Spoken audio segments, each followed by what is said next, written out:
नमस्कार।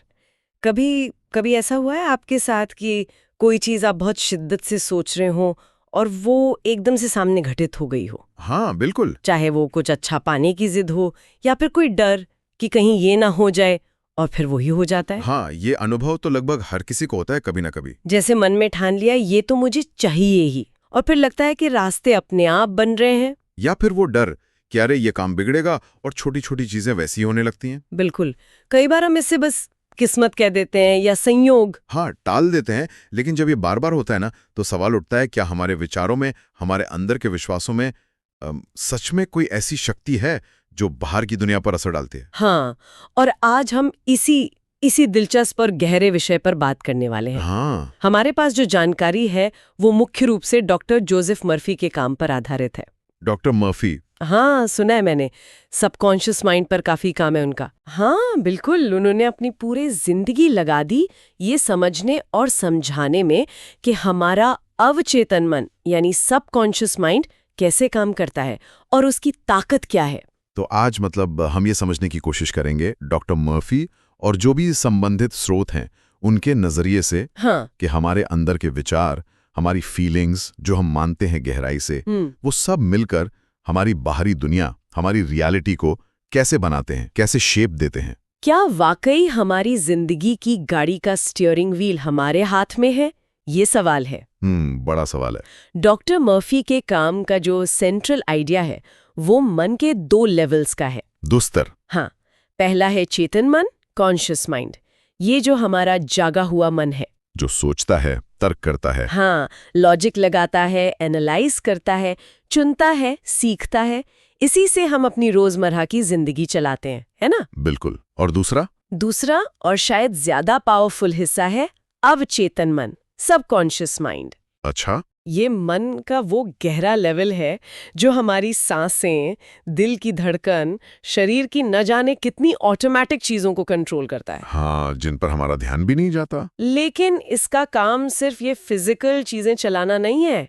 ये हमारी आदतों, हमारी भावनाओं, यादों और हमारे जो गहरे विश्वास हैं उनका स्टोर हाउस भी है। हाँ, एक तरह का भंडार। और यहीं पर बात सबसे ज्यादा इंटरेस्टिंग हो जाती है, जैसा कि हमारे सोर्स बताते हैं। कैसे? कि देखिए, चेतन मन तो लॉजिक लगा सकता है, मना कर सकता है कि नहीं ये ठीक नहीं है। हाँ।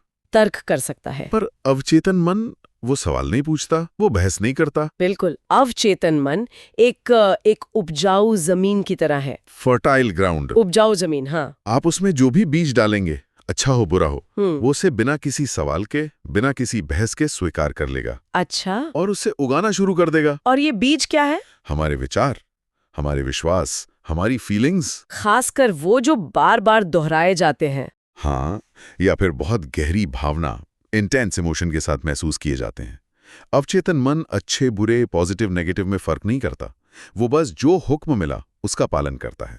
इसी से जुड़ी डॉक्टर मर्फी की एक बहुत फेमस और पावरफुल बात है। हाँ। कहते हैं, whatever your conscious mind assumes and believes to be true, your subconscious mind will accept and bring to pass. थोड़ा बदल के कहें तो, whatever your mind can conceive and believe, your subconscious can achieve. मतलब? जिस चीज की आप कल्पना कर सकते हैं, सॉफ्ट। हाँ, विजुअलाइज कर सकते हैं, और जिसे आप सच मानकर स्वीकार कर सकते हैं, और जिस पर आप गहराई से विश्वास कर सकते हैं। हाँ, तो आपका अवचेतन मन उसे हकीकत बनाने के रास्ते खोजना शुरू कर देता है। अच्छा, वो अपने आप रास्ते बनाता है। हाँ, वो परिस्थितियां, लोग, मौके, उनको आपकी तरफ खींचने लगता है जो उस विश्वास से मेल खाते हों। जैसे एक अदृश्य ब्लूप्रिंट तैयार हो जाता है। अवचेतन मन उस ब्लूप्रिंट को असलियत बनाने में लग जाता है। बिल्कुल।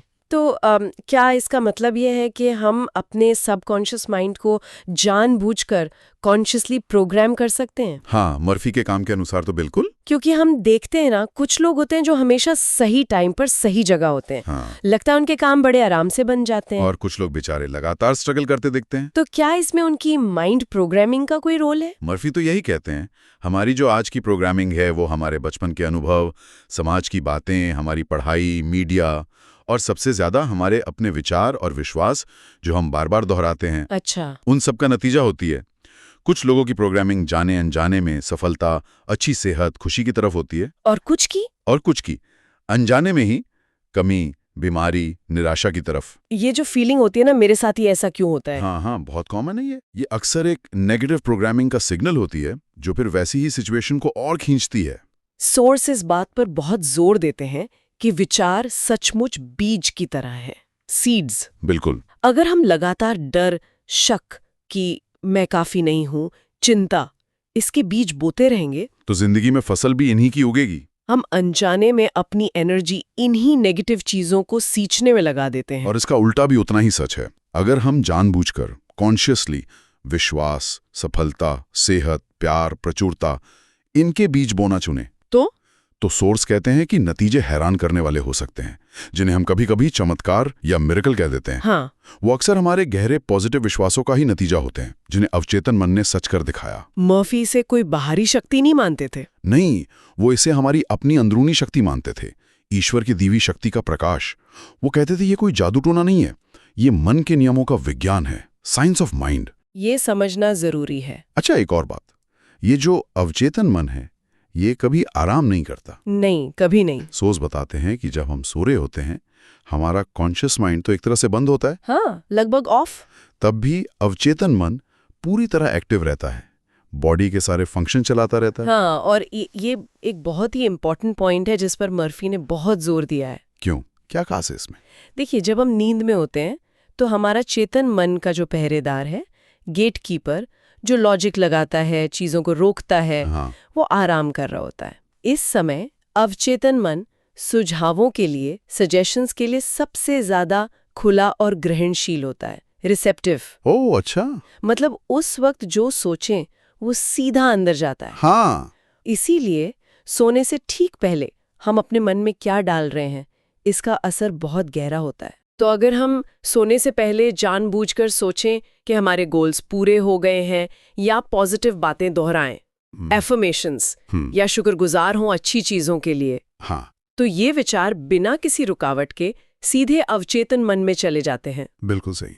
मर्फी इसे एक तरह की लोरी कहते थे, ललाबाय, जो आप अपने सबकॉन्शियस माइंड को सुलाने से पहले सुनाते हैं। अच्छी लोरी सुनानी चाहिए फिर तो। हाँ, ये विचार रात भर अवचेतन मन में काम करते रहते हैं, नए कनेक्शंस बनाते हैं और हमारी अगली सुबह की एनर्जी, मूड, यहाँ तक कि दिन भर के अनुभवों को भी असर करते हैं। रात भर की रीप्रोग्रामिंग। हाँ, एक पावरफुल साइलेंट रीप्रोग्रामिंग प्रोसेस।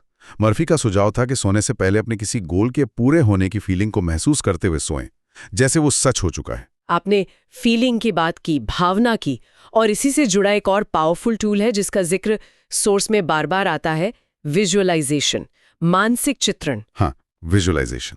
ये सिर्फ किसी चीज के बारे में सोचना नहीं है, है ना? इसमें कुछ और भी गहरा है। हाँ, ये सिर्फ सिर से सोचना नहीं है, इंटेलेक्चुअल लेवल पर नहीं।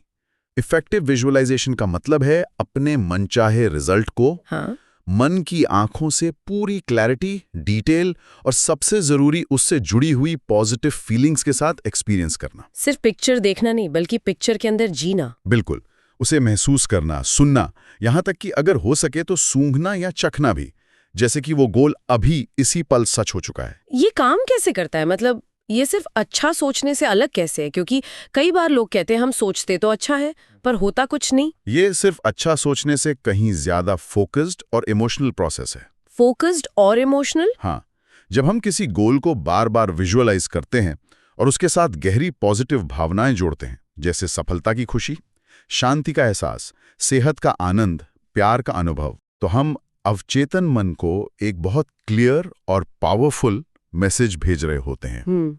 मर्फी के अनुसार अवचेतन मन शब्दों से ज्यादा भावनाओं की भाषा समझता है, इमोशंस की। अच्छा। ये जो तेज भावनाएं हैं, ये उस मेंटल पिक्चर को चार्ज कर देती हैं। तो ये इच्छा करने से आगे की बात है। जी। ये है उस इच्छा के पूरे होने की फीलिंग को अभी महसूस करना। बिल्कुल, ये आपके ब्रेन में उस रियलिटी के न्यूरल पाथवे बनाना शुरू कर देता है। ब्रेन में ही? हाँ, अवचेतन मन इन इमोशनली चार्ज्ड मेंटल पिक्चर्स को एक ऑर्डर या ब्लूप्रिंट की तरह लेता है।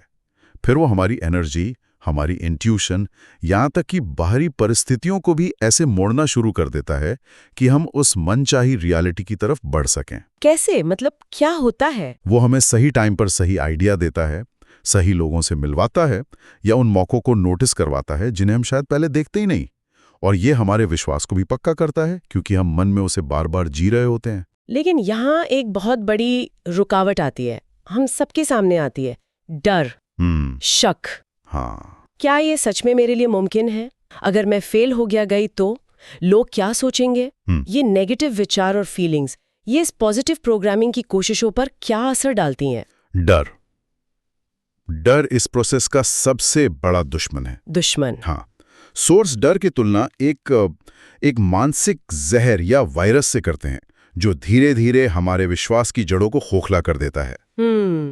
डर भी एक तरह का बहुत पावरफुल विजुअलाइजेशन है, लेकिन नेगेटिव डायरेक्शन में। हाँ, ये तो है। जब डरते हैं तो उसी की पिक्चर बनाते हैं। बिल्कुल। जब हम डरते हैं तो हम अनजाने में उसी चीज की मेंटल पिक्चर बना रहे होते हैं जिससे हम बचना चाहते हैं और उसे अपनी डरावनी भावनाओं से सींच रहे होते हैं। और अवचेतन मन, जैसा हमने पहले कहा था, वो अच्छे बुरे में फर्क नहीं करता। वो डर के इस नेगेटिव ब्लूप्रिंट को भी उतनी ही गंभीरता से लेता है। बिल्कुल। डर असल में एक नेगेटिव प्रार्थना या अफर्मेशन है जिसे सबकॉन्शियस माइंड पूरा करने की कोशिश में लग जाता है। अरे बाप रे! ये पॉजिटिव विजुअलाइजेशन के असर को या तो कम कर देता है या पूरी तरह कैंसिल कर सकता है। डर और विश्वास, फियर और फेथ, एक ही मेंटल स्पेस में एक साथ पावरफुल तरीके से नहीं रह सकते। एक बढ़ेगा तो दूसरा कमजोर होगा। तो इसका हल क्या है? सोर्स कहते हैं कि डर को सीधे दबाने की कोशिश अक्सर बेकार जाती है। हाँ, उसे विश्वास से बदलना होगा। पर करे कैसे? सिर्फ डरो मत कहने से तो डर भागता नहीं। सही कहा। डर को दबाने से वो और मजबूत हो सकता है। मर्फी का सुझाव था कि डर से सीधे लड़ने के बजाय अपना ध्यान, अपना फोकस कॉन्शियसली उस चीज पर लाएं जो आप चाहते हैं, उस पर नहीं जिससे आप डरते हैं। अच्छा, फोकस शिफ्ट करना है। हाँ। यहाँ पर पॉजिटिव एफर्मेशंस और विजुअलाइजेशन और भी जरूरी हो जाते हैं। जब डर का विचार आए, उसे देखो, पहचानो, लेकिन फिर जानबूझकर डिलिबरेटली अपना मेंटल फोकस अपनी इच्छा, अपने गोल, अपनी ताकत पर ले जाओ। मतलब डर के ऑटो पायलट को बंद करके मैनुअल गियर डालना है पॉजिटिव डायरेक्शन में। हाँ, बिल्कुल। और इसमें प्रैक्टिस लगती है, हिम्मत लगती है। मर्फी मेंटल इक्विवेलेंट्स की बात करते हैं। Mental equivalence? हाँ, यानी डर के उलट जो आप चाहते हैं, जैसे बीमारी के डर की जगह सेहत, गरीबी के डर की जगह अमीरी, अकेलेपन के डर की जगह प्यार भरे रिश्ते, उसका एक क्लियर और पावरफुल मेंटल पिक्चर बनाओ और उसे रोजाना पोषित करो। विचारों को बदलना है। डर के विचारों को पॉजिटिव, विश्वास वाले विचारों से बदलना है। जैसे मैं फेल हो जाऊंगा के बजाय मैं सीख रहा हूं और हर कोशिश से बेहतर हो रही हूं, या ईश्वर का मार्गदर्शन और शक्ति मेरे साथ है। ये विश्वास का एंटीवायरस है जो डर के वायरस को धीरे धीरे न्यूट्रलाइज करता है। ये सब सुनकर ऐसा लग रहा है कि माइंड प्रोग्रामिंग, सब कॉन्शियस का हमेशा एक्टिव रहना, खासकर नींद में, विजुअलाइजेशन की इमोशनल पावर और डर पर विश्वास से काबू पाना, ये सब चीजें आपस में जुड़ी हुई हैं। निश्चित रूप से ये एक इंटीग्रेटेड सिस्टम की तरह काम करते हैं। एक सिस्टम? हाँ, हमारे सचेत बार बार दोहराए जाने वाले विचार यानी प्रोग्रामिंग हमारे अवचेतन को इंस्ट्रक्शन देते हैं। विजुअलाइजेशन इन इंस्ट्रक्शंस को क्लैरिटी और इमोशनल पावर देता है जिससे वो ज्यादा असरदार होते हैं। और विश्वास इस पूरी प्रक्रिया के लिए फ्यूल का काम करता है, उसे एनर्जी देता है। और डर उस फ्यूल लाइन में ब्लॉकेज पैदा करता है। जब ये सब तालमेल में काम करते हैं तो नतीजे दिखने शुरू होते हैं। ये सुनकर वाकई ऐसा महसूस होता है कि हमारी जिंदगी का रिमोट कंट्रोल काफी हद तक हमारे अपने हाथ में है। हाँ, शायद हम हमेशा बाहर की सिचुएशंस को कंट्रोल ना कर सकें, लेकिन हम अपने अंदर के रिएक्शंस और विश्वासों को कंट्रोल करना सीख सकते हैं, और शायद वही बाहरी चीजों को प्रभावित करता है। बिल्कुल। और यही इस ज्ञान की सबसे बड़ी रेलेवेंस है हर उस इंसान के लिए जो अपनी जिंदगी में कुछ बेहतर करना चाहता है। सबके लिए जरूरी है ये। हाँ, चाहे लक्ष्य अच्छी सेहत हो, पैसों की स्टेबिलिटी हो, रिश्तों में मिठास हो, करियर में तरक्की हो, या बस मन की शांति और खुशी की तलाश हो, इन प्रिंसिपल्स को समझना और इससे भी ज्यादा जरूरी इन्हें अपनी लाइफ में अप्लाई करना। हाँ, अप्लाई करना। ये पर्सनल ग्रोथ और मनचाहे नतीजे पाने की दिशा में एक बहुत पावरफुल कदम है। ये हमें विक्टिम महसूस करने के बजाय अपनी लाइफ का एक्टिव क्रिएटर बनने की ताकत देता है। तो इस पूरी चर्चा का सार, एसेंस, डॉक्टर मर्फी का वो मैसेज जो हमारे सोर्स से बार बार सामने आ रहा है, शायद सबसे जरूरी है। Change your thoughts and you change your destiny. बिल्कुल। सीधे शब्दों में कहें तो अपने विचार बदलो, और अपनी किस्मत बदलो। सुनने में जितना सीधा लगता है उतना ही गहरा है। हाँ, ये कोई फौरन बदलाव का वादा नहीं है, बल्कि एक लगातार चलने वाली प्रक्रिया का इन्विटेशन है। अपने विचारों की क्वालिटी पर ध्यान देने और उन्हें सोच समझकर दिशा देने की प्रक्रिया। टोर्स एक बहुत सुंदर मेटाफर भी इस्तेमाल करते हैं कि हमारा मन हमारी जिंदगी का मेन आर्किटेक्ट है। हाँ, ये बहुत सटीक है, आर्किटेक्ट। जो डिजाइन हम अंदर बनाते हैं। हाँ, हम दिन भर जिन विचारों को अपने मन में जगह देते हैं, जिन विश्वासों को पालते पोसते हैं, जिन भावनाओं को महसूस करते हैं, वही हमारी जिंदगी की बिल्डिंग का डिजाइन, उसका ब्लूप्रिंट तैयार करते हैं। हमारी बाहर की दुनिया, हमारे अनुभव, रिश्ते, सेहत, ये सब हमारे अंदर के मेंटल डिजाइन का ही रिफ्लेक्शन है। बिल्कुल। अगर हमें बाहर की बिल्डिंग पसंद नहीं आ रही, तो हमें अंदर जाकर ब्लूप्रिंट पर काम करना होगा। तो चलते चलते एक विचार छोड़ जाते हैं उन सभी के लिए जो इस सफर में हमारे साथ थे। जरा रुक कर सोचें, इस समय आपके मन के अंदर कौन से विचार, कौन से विश्वास निर्माणाधीन है, अंडर कंस्ट्रक्शन? अच्छा सवाल है। आप अनजाने में या जानबूझकर किस तरह की मेंटल इमारतें खड़ी कर रहे हैं? क्योंकि जैसा कि डॉक्टर मर्फी और हमारे सोर्स हमें याद दिलाते हैं, यही अंदरूनी कंस्ट्रक्शन आपकी आने वाली हकीकत की बिल्डिंग की नींव डाल रहा है। ये सोचने वाली बात है। हाँ, कि हम अपने मन के इस पावरफुल आर्किटेक्ट को किस तरह की बिल्डिंग बनाने का ऑर्डर दे रहे हैं। क्या वो बिल्डिंग हमारी सबसे ऊंची उम्मीदों और संभावनाओं को दर्शाती है?